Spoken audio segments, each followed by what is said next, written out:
diputado presidente, compañeros de la mesa directiva. El día de hoy voy a hablarles de algo que es muy real en México y que ocurre en aproximadamente el 75% de la fuerza laboral del país, del 75% de los trabajadores del Estado de México. En enero de este año entró en vigor la nueva clasificación de enfermedades de la Organización Mundial de la Salud y con ello el síndrome de agotamiento profesional, que es también conocido como burnout, y dice que estará catalogado también como un padecimiento laboral. La clasificación internacional de enfermedades es una herramienta que sirve para identificar tendencias y estadísticas de salud a nivel internacional. Actualmente esta lista contiene aproximadamente 55,000 códigos únicos para traumatismos, enfermedades y causas de muerte. Esto proporciona un lenguaje común que permite a los profesionales de la salud de todo el mundo compartir información. El director general de la Organización Mundial de la Salud afirma que la CIE es un producto que la Organización Mundial de la Salud está verdaderamente orgulloso, porque permite comprender las causas de la enfermedad y la muerte, y además posibilita la prevención en muchos casos. Desde hace 10 años se está elaborando la CIE 11, que contiene mejoras significativas con respecto a las versiones anteriores según la Organización Mundial de la Salud. Para especialistas del tema, la Secretaría del Trabajo y Previsión Social se ha adelantado a la atención de este problema con la creación de la norma 035 para identificar, analizar y prevenir los factores de riesgo psicosocial en los centros de trabajo. Hace falta que en esta enfermedad sea considerada como tal en las otras normas laborales del país. Por lo que se refiere al síndrome de fatiga crónica, el apartado QD85 Burnout del nuevo listado de la Organización Mundial de la Salud lo define como el resultado de estrés crónico en el lugar de trabajo, que no se ha manejado con éxito. Y se caracteriza principalmente por algunos estados, como son sentimientos de agotamiento, distanciamiento mental del trabajo, sentimientos negativos o de cinismo relacionados con las funciones que le tocan hacer y una sensación de ineficacia y falta de realización. México es el país de la Organización para la Cooperación y Desarrollo Económicos, OCDE, en el que más horas se trabajan. México es el país que más horas trabaja en todo el mundo. No es extraño entonces que 8 de cada 10 personas trabajadoras en este país vivan con estrés laboral. El número de personas con burnout o estrés laboral crónico en el país es casi igual al doble de habitantes de la zona metropolitana del Valle de México, 39,750,000. Un 75% del total de los trabajadores en México es simplemente el más alto de todo el mundo. Desde el 2017, México aparece en la lista de países con mayor número de personas con burnout en el mundo. México, entre los países miembros de la Organización para la Cooperación y Desarrollo Económicos, tiene las jornadas laborales más extensas, de más de 2,124 horas al año, cuando el promedio alrededor del mundo es de 1,687 horas. En México, 8 de cada 10 personas viven con estrés laboral. En China, aproximadamente 7 de cada 10 y en Estados Unidos, aproximadamente 6 de cada 10, según datos de la Organización Mundial de la Salud.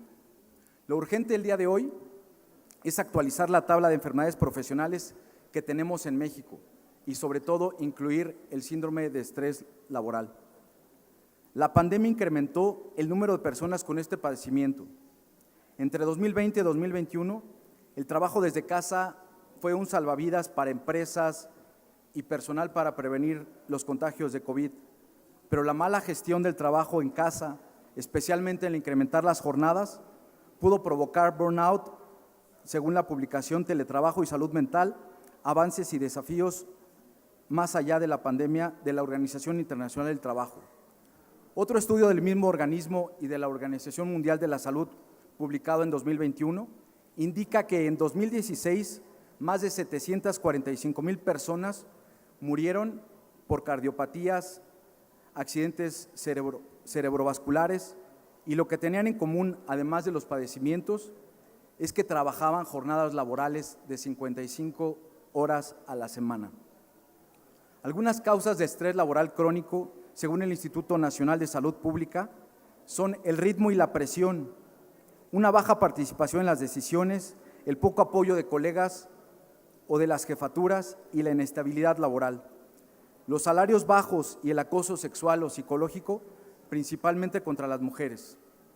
En este trabajo parlamentario se plantea poner atención a la salud mental y emocional de las y los trabajadores mexiquenses, implementando programas para el manejo de estrés, el que se contempla acordar horarios flexibles, programas de trabajo en modalidad de oficina en casa, actividades de bienestar, programas de salario emocional y, sobre todo, apegados a los principios de dignidad de la persona, considerando el poder asegurarles el conjunto de libertades y de medios necesarios para cumplir dignamente sus labores. Para el Grupo Parlamentario de Acción Nacional, la consideración del trabajo humano como mercancía, como simple elemento material en la producción, es atentatoria contra la dignidad de las personas y contra el interés de la nación y del Estado. Todo trabajo socialmente útil debe tener una retribución justa que permita al trabajador vivir y formar decorosamente una familia y obtener el más amplio mejoramiento real posible. Por ello, se presenta esta iniciativa con el profundo deseo de construir un mejor Estado de México. Basado en los razonamientos anteriores, se somete a consideración de esta honorable soberanía la siguiente iniciativa con proyecto de decreto.